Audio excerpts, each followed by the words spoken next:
Assalamualaikum warahmatullahi wabarakatuh. Perkenalkan nama saya Windy Raistianingsih dengan NIM C1C020118. Di sini saya akan sedikit menjelaskan materi tentang akad ijarah untuk memenuhi tugas akuntansi syariah dengan dosen pengampu Bapak Wirma Eka Putra. Adapun pokok pembahasan yang akan saya sampaikan, yang pertama pengertian akad ijarah, yang kedua jenis akad ijarah, yang ketiga dasar syariah akad ijarah, yang keempat perlakuan akuntansi PSAK 107, dan yang kelima ilustrasi kasus akad ijarah. Masuk pada materi pertama, pengertian akad ijarah. Al-ijarah berasal dari kata al-ajru yang berarti al-iwadu atau ganti. Ijarah menurut arti bahasa adalah nama upah. Menurut pengertian syara, al-ijarah ialah suatu jenis akad untuk mengambil manfaat dengan jalan penggantian. Akad ijarah merupakan akad yang memfasilitasi transaksi pemindahan hak guna manfaat atas suatu barang atau jasa dalam waktu tertentu melalui pembayaran sewa atau upah tanpa diikuti pemindahan kepemilikan barang. Ijarah mutahiyah bitamlik adalah ijarah dengan wa'ad perpindahan kepemilikan objek ijarah pada saat tertentu. Objek ijarah adalah manfaat dari penggunaan aset berwujud atau aset tidak berwujud. Umur manfaat adalah suatu periode di mana aset diharapkan akan digunakan atau jumlah produksi atau unit serupa yang diharapkan akan diperoleh dari aset. Wa'ad adalah janji dari suatu pihak kepada pihak lain untuk melaksanakan suatu transaksi.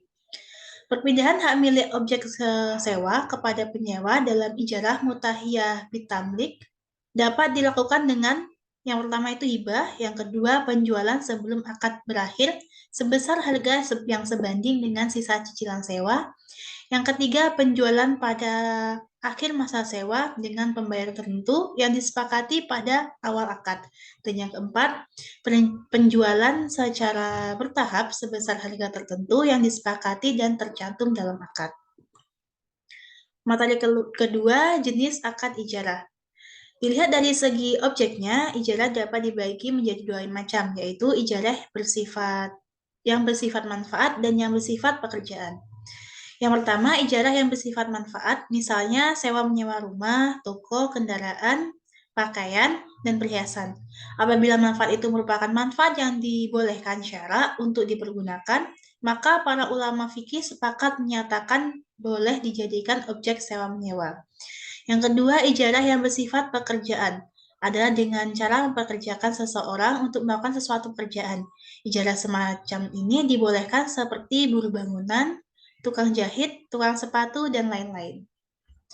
Materi ketiga, dasar syariah akad ijarah. Al-ijarah dalam bentuk sewa menyewa maupun dalam bentuk upah mengupah merupakan muamalah yang telah disyariatkan dalam Islam. Hukum asalnya menurut jumhur ulama adalah mubah atau boleh bila dilaksanakan sesuai dengan ketentuan yang ditetapkan oleh syara berdasarkan ayat Al-Quran, hadis-hadis Nabi, dan ketetapan ijma ulama. Adapun dasar hukum tentang kebolehan al-ijarah dalam Al-Quran terdapat dalam beberapa ayat, diantaranya itu firman Allah yang terdapat pada surat At-Talaq ayat 6 dan surah Al-Qasas ayat 26. Dan pada dasar hukum dari hadis Nabi diantaranya hadis riwayat Al-Bukhari dan Muslim dan hadis riwayat Ibnu Majah. Keempat, perlakuan akuntansi PSAK 107. Pernyataan Standar Akuntansi Keuangan 107, Akuntansi Ijarah PSAK 107 pertama kali dikeluarkan oleh Dewan Standar Akuntansi Keuangan Ikatan Akuntan Indonesia atau DSAK IAI pada 21 April 2009. PSAK 107 mengatur pengakuan, pengukuran, penyajian, dan pengungkapan transaksi ijarah.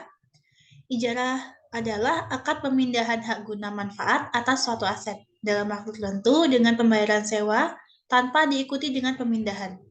Aset ijarah adalah aset baik berwujud maupun tidak berwujud yang atas manfaatnya disewakan. PSAK 107 memberikan pengaturan akuntansi baik dari sisi pemilik dan penyewa. Lalu ilustrasi kasus akad ijarah. Kita ilustrasikan pada tanggal 25 Januari 2021, Bank Muamalat Syariah memperoleh aktiva ijarah sebesar 100 juta. Kemudian aktiva diijarahkan sebagai ijarah mutahiyah bitamlik selama 4 tahun dengan sewa per bulan 1.500.000.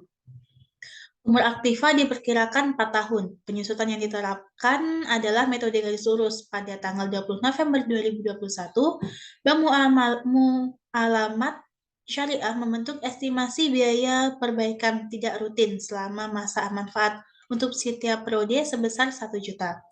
Maka untuk 4 tahun menjadi 4 juta. Pada saat akhir masa sewa, nasabah diberikan hak opsi untuk membeli dan pada akhir akad sewa, aktiva ijarah dibeli dengan harga 10 juta. Jurnal yang diperlukan untuk mencatat transaksi tadi oleh Bank Mu'alamat Syariah sebagai berikut. Pada tanggal 25 Januari 2021 memperoleh aktiva ijarah. Jurnalnya, aset ijarah didebit 100 juta dan kasih kredit 100 juta. Lalu pada akhir periode dilakukan alokasi untuk beban depresiasi selama 4 tahun dengan metode garis lurus. Jurnalnya, beban penyusutan aktiva di debit 25 juta dan akumulasi penyusutan aktiva di kredit 25 juta. Lalu setiap bulan mendapat pendapatan dari sewa sebesar 1.500.000. Kasih debit 1.500.000 dan pendapatan di kredit 1.500.000. Tanggal 20 November 2021 melakukan estimasi perbaikan selama 4 juta. Sebesar 4 juta selama 4 tahun. Jurnalnya beban perbaikan di debit 4 juta dan kas di kredit 4 juta. Lalu pada saat akhir kontrak, aset ijarah dijual dengan harga 20.500.000. Jurnalnya, kas di debit 20.500.000 dan akumulasi penyusutan di debit 82 juta. Lalu kreditnya, aset ijarah 100 juta dan kredit lagi keuntungan penjualan 2.500.000. Sekian materi yang dapat saya sampaikan. Apabila ada salah kata, saya mohon maaf. Saya akhiri. Wassalamualaikum warahmatullahi wabarakatuh.